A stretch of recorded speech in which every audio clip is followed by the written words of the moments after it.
कोपरगाव नगर परिषदेच्या सार्वत्रिक निवडणुकीचा बिगुल वाजला असून प्रभाग क्रमांक 4 मधून भारतीय जनता पक्षाकडून संजना उर्फ दीपाली संजय उदावंत या भारतीय जनता पक्षाच्या अधिकृत उमेदवार आहे। प्रभागातील सर्वसामान्य नागरिकांच्या आग्रहास्तव त्या निवडणुकीत उमेदवारी करीत आहे। प्रभागात सध्या विविध मूलभूत सुविधांच्या अडचणी असून निवडून आल्यानंतर त्या सोडविणार असल्याचं त्यांनी सांगितलंय। विशेषतः रस्त्यांची दुरवस्था, विजेचा प्रश्न तसेच साईनगर भागातील नागरिकांच्या समस्या प्राधान्याने सोडविण्याचा निर्धार त्यांनी व्यक्त केलाय। प्रभागाचा सर्वांगीण विकास साधण्यासाठी जनतेचा विश्वास संपादन करून प्रभागाला आदर्श प्रभाग बनविण्याचे लक्ष्य त्यांनी ठेवले।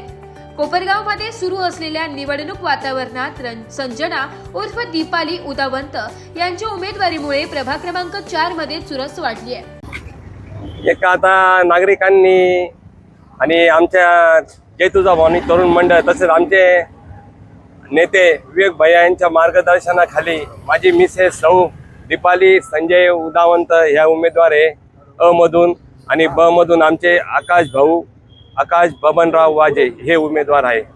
सर्वप्रथम म्हणजे आम्हाला आमच्या प्रभागाच्या खूप मोठा पाठिंबा पण आहे, कारण की जे पूर्वीचे जे नगरसेवक होते त्यांच्याकडून कोणत्याही प्रकारचे जे वार्डमधले जे कामं होते ते पूर्ण झालेले नाही। त्यांनी आश्वासन दिलं होतं की आपल्या वार्डामधलं जे काम आहे आम्ही पूर्ण करू, पण त्यांच्याकडून न होता तर पूर्ण वार्डाच्या आग्रह खातीर आम्ही उमेदवारी करीत आहे। तर आमच्या वार्डामध्ये खूप समस्या आहे।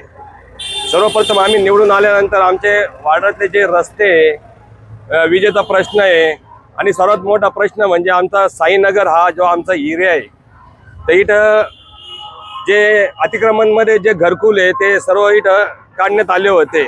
आणि स्वतः आता मुख्यमंत्र्यांनी विवेक भैयांनी स्वतः मुख्यमंत्र्यांना आग्रह करून इथली जे जाहीर सभा झाली मुख्यमंत्र्यांची, त्याच्यामध्ये विवेक भाईंनी स्वतः आग्रह धरून मुख्यमंत्र्यांच्या हाताने एक चांगलं कार्य केलं। इथले जे आमच्या वार्डामधले ज्या समस्या होत्या, ज्या गोरगरीब आमचे जे मतदार आहे, आमचे जे नागरिक आहे इथले कोपरगावातले, यांचे जवळजवळ 660 अतिक्रमण काढण्यात आले।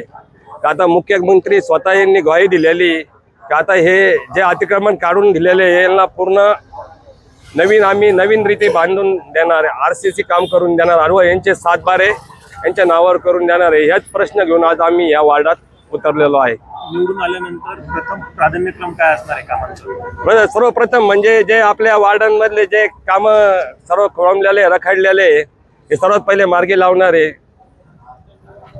जाता मतदारांना काय आवाहन करा? आता मतदारांना एक आवाहन करतो की विवेक भैया सारखे नेतृत्व कोपरगावला लाभणं म्हणजे खूप प्रामुख्याने नवलाची गोष्ट आहे। असा नेता परत कोपरगावला होणार नाही। विवेक भैयाला सर्वांनी साथ द्यावे। आमचे परागजी संधान यांना पण खूप भरगच्च मतांनी मतदानाने विजय करावे। तसेच आमचे ब गटातले हे आकाश वाजे व माझी मिसेस दीपाली संजय उदावंत यांना भरगच्च मतांनी विजय करून तुमचा आशीर्वाद द्यावे हीच। ब्युरो रिपोर्ट, नाशिक लोकशाही न्यूज।